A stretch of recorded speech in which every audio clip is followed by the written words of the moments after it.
Bonjour et bienvenue dans le podcast du jeudi. Toutes les semaines, nous nous questionnons et nous allons à la rencontre d'initiatives qui avancent vers un monde plus durable. Ils sont plusieurs à se lancer à l'aventure. Aujourd'hui, nous accueillons Anne qui a travaillé sur le projet de recherche Refuge. Je ne vous en dis pas plus et je vous laisse partir à sa découverte.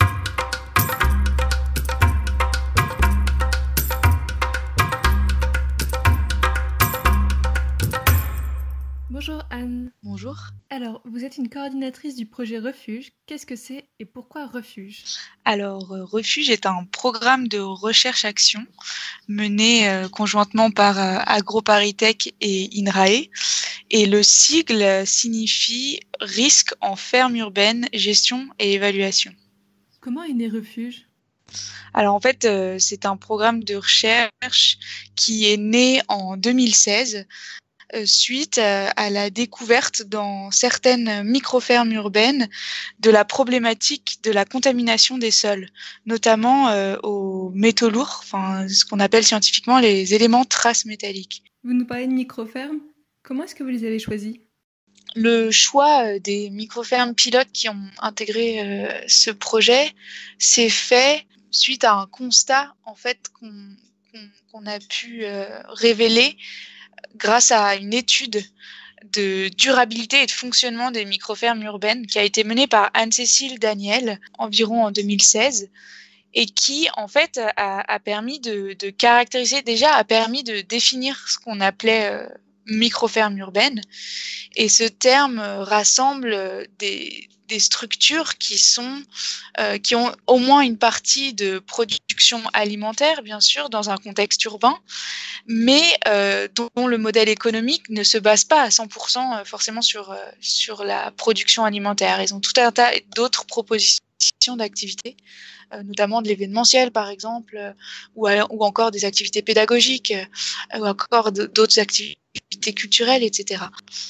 Donc, suite à cette étude menée par Anne-Cécile Daniel dans le cadre des travaux de recherche de l'équipe Agricultures urbaines, on s'est intéressé au sujet de la microferme qu'on a donc défini en Île-de-France parce que c'était le terrain d'étude, de façon assez pragmatique. C'est là où on se situait, donc on avait les moyens de se focaliser et d'aller visiter et d'étudier finement ces structures-là.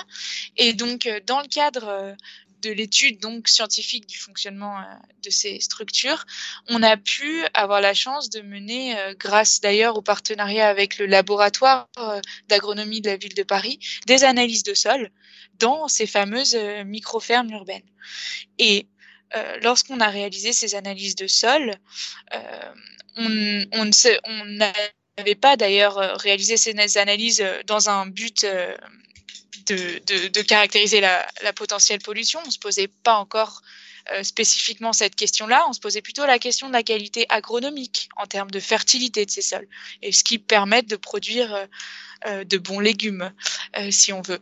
Et en fait, ces analyses ont révélé forcément, elles ont révélé la qualité agronomique des sols, mais ils ont également révélé une problématique qui était non négligeable puisqu'on l'a rencontrée dans plusieurs des micro-fermes investiguées, qui était la présence des éléments traces métalliques dans les sols. Et face à ce constat d'un nombre non négligeable de fermes qui étaient impactées par les ETM, les éléments traces métalliques, on s'est dit qu'il y avait vraiment là une question scientifique qui impliquait tout un tas de problématiques auxquelles on n'avait pas encore de réponse à donner aux acteurs de projet qui découvraient avec nous la contamination de ces sols qui parfois était en service entre guillemets depuis de nombreuses années.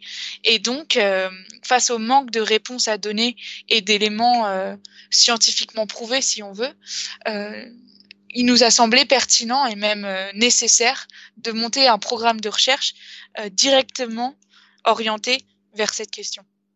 Vous êtes donc la coordinatrice du projet, mais j'imagine que vous êtes au sein d'une équipe. Est-ce que vous pouvez nous raconter le parcours de celle-ci ?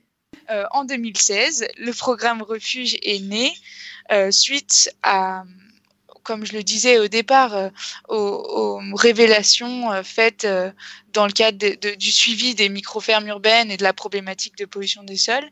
Et ce sont deux chercheuses d'AgroParisTech INRAE, qui sont Christine Aubry et Nastaran Manoucheri, qui sont spécialistes d'agriculture urbaine et de chimie analytique, de qualité des sols, transfert des sols vers les végétaux.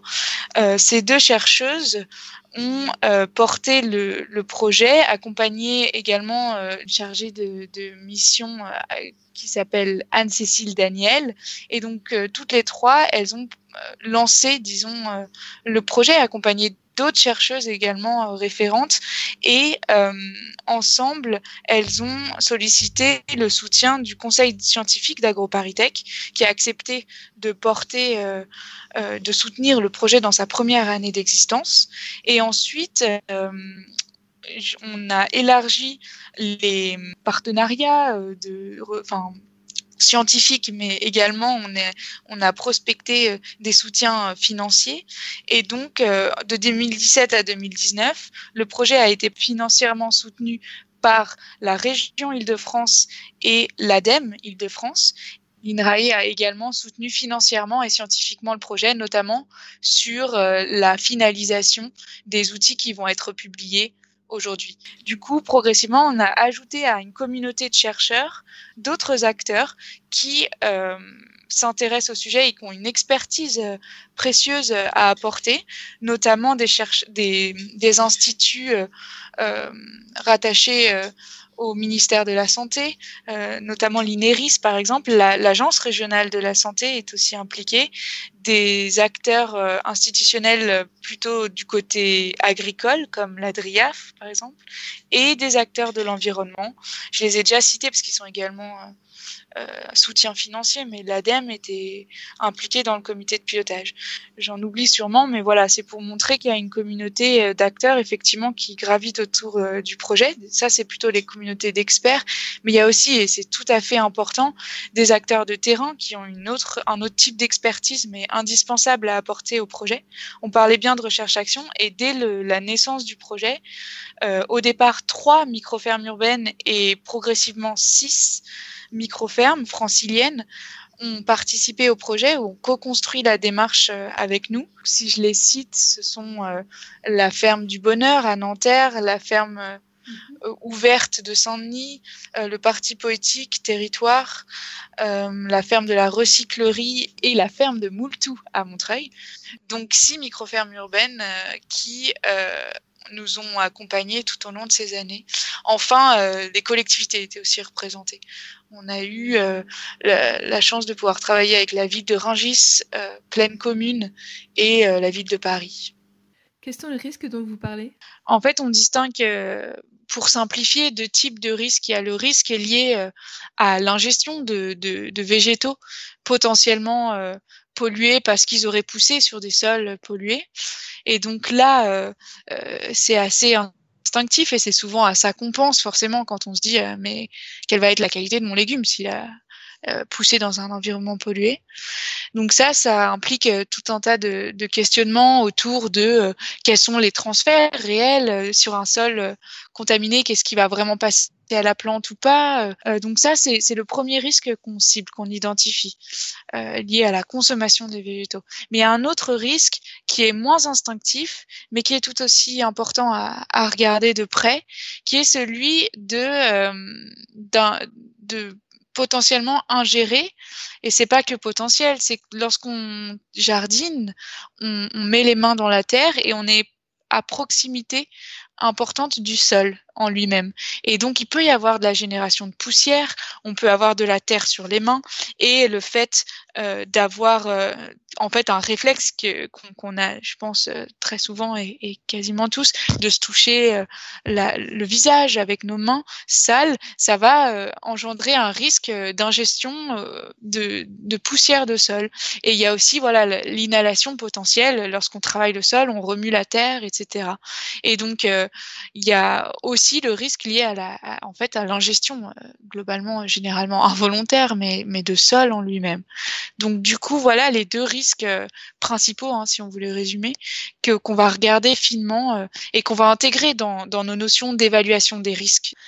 Donc voilà pour les 2 risques qui vont d'ailleurs aussi dépendre de l'exposition de l'usager. Et contre ça, vous avez un plan d'action?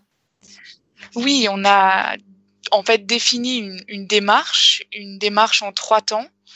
Les grands points se nomment évaluation, puis gestion, puis communication. En fait, on suit une analyse classique des risques, mais qu'on a adapté bien sûr à notre contexte et qu'on a aussi alimenté par des principes présentés dans ce qu'on appelle la méthodologie nationale des sites et sols pollués, qui existe pour le contexte vraiment plus encadré ce qu'on appelle les sites et sols pollués. On a adapté cette méthodologie, plus les inspirations de l'analyse des risques, à notre contexte de l'agriculture urbaine et des sols urbains. Donc, on a adapté cette démarche et en gros, on propose des outils qui permettent de suivre cette méthodologie. 1, on évalue. 2, on gère. Et enfin, on communique ce que nous, finalement, on aime parler de transfert d'expertise.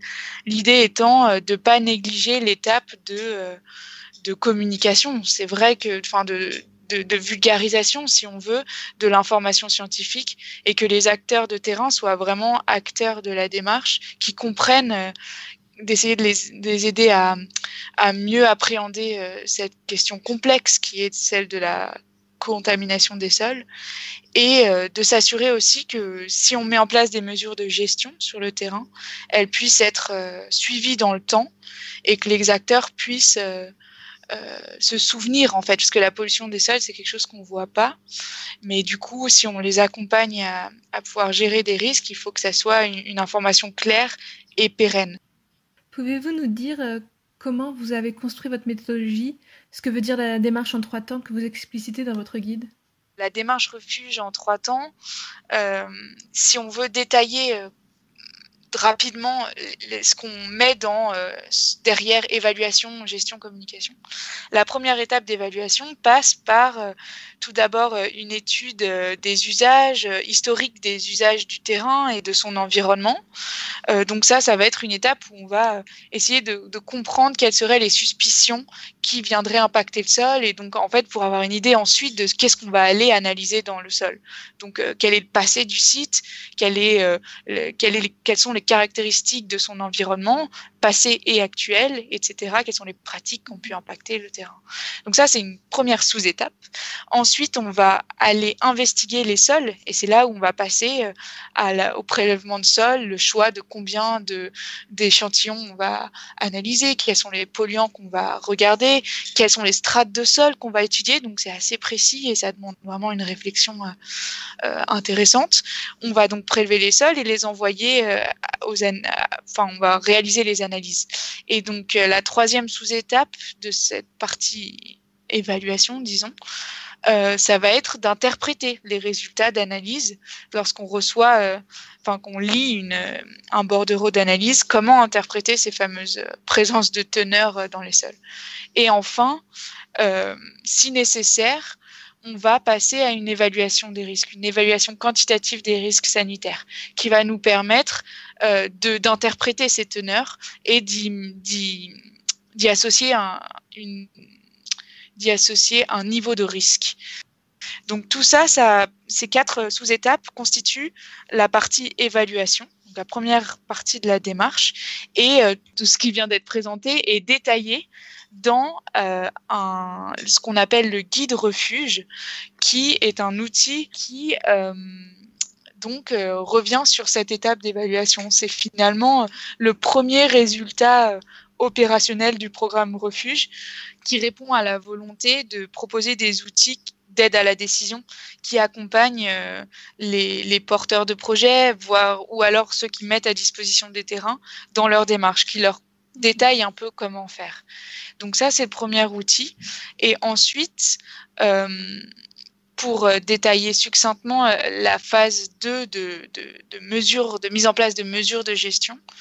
Dans les cas où on se situe dans ce qu'on appelle la zone grise, si on est sur un terrain contaminé où on propose, la phase d'évaluation conclut sur le fait qu'il est possible de cultiver le terrain à condition de mettre en place des mesures de gestion.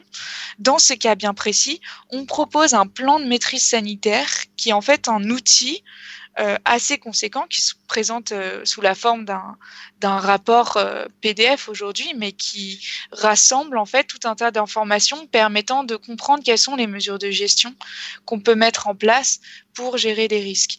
Il se veut un peu itératif et il s'améliorera avec le temps. On a essayé de traiter dans ce plan de maîtrise sanitaire tous les questionnements qui s'étaient présentés à nous. Et là, ce qui a vraiment enrichi ce travail, c'est de pouvoir travailler avec les 6 microfermes que j'ai citées avant pour pouvoir un peu recenser toutes les questions qui se posaient et qui permettent donc, si on y apporte un peu de réponse scientifique sous un format assez opérationnel, qui puisse être compréhensible par le terrain, on a le plan de maîtrise sanitaire qui vise en fait à gérer les risques liés à la qualité du sol, certes, mais aussi des risques microbiologiques ou physiques, en fait, les risques sanitaires dans leur ensemble.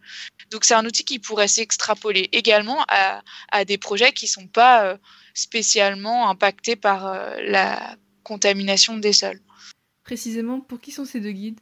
Le guide refuge est destiné à tout acteur qui a en sa possession ou alors en sa gestion un terrain qu'il souhaite transformer, par exemple, qu'il souhaite transformer en un projet d'agriculture urbaine.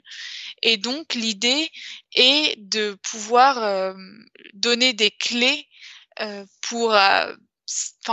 l'idée est de proposer une démarche qui les accompagne dans leur caractérisation de la qualité des sols et, si besoin, l'évaluation des risques avant d'installer un porteur de projet, avant d'installer une structure, une activité agricole. Et donc là, voilà, ce premier guide a son public assez ciblé. Souvent, nous, on a pu travailler avec des collectivités qui seraient vraiment, je pense, un des acteurs qui aurait le plus besoin d'outils pour les aider là-dessus. Et donc, vraiment, voilà, cet outil est plutôt orienté en amont du projet sur comment je fais pour caractériser la qualité de mon sol et m'assurer qui peut être bien cultivé, quoi, de gérer ça. Le plan de maîtrise sanitaire, lui, est plutôt orienté vers un public d'agriculteurs urbains. Et là, c'est vraiment, on se met dans un cas où le sol a été caractérisé. Disons par exemple que le propriétaire du terrain a suivi la démarche et a caractérisé la qualité de son sol. Et la démarche a conclu, l'application de la démarche a permis de conclure sur le fait que, je prends un exemple particulier, le sol est contaminé, mais on peut le cultiver sous certaines conditions. Et donc, dans ce cas-là, l'agriculteur urbain décide d'accepter de cultiver ce terrain et de respecter les conditions, et il va pouvoir utiliser le plan de maîtrise sanitaire pour faciliter l'application dans le temps de ces fameuses mesures de gestion. En plus des 2 outils opérationnels qui sont vraiment l'aboutissement du programme Refuge, il y a également des publications scientifiques qui sont sorties ou vont sortir et qui permettront aussi d'alimenter des résultats, de justifier des résultats de recherche purs, plus orientés cette fois vers la communauté de chercheurs, mais qui, je pense, pourront aussi servir à mieux comprendre la démarche. En effet, maintenant qu'on a toutes vos explications, on se rend bien compte de l'acheminement de toutes vos idées, de tout votre projet, et donc du résultat qui a été produit. C'est super intéressant la manière dont vous en parlez et dont vous développez toute cette idée. Nous vous remercions beaucoup de toutes les réponses que vous avez apportées et nous vous souhaitons une bonne continuation. Merci, au revoir. Nous espérons que vous y voyez maintenant plus clair sur la démarche au refuge et aussi que ce podcast vous aura plu. On se retrouve la semaine prochaine pour un nouveau podcast.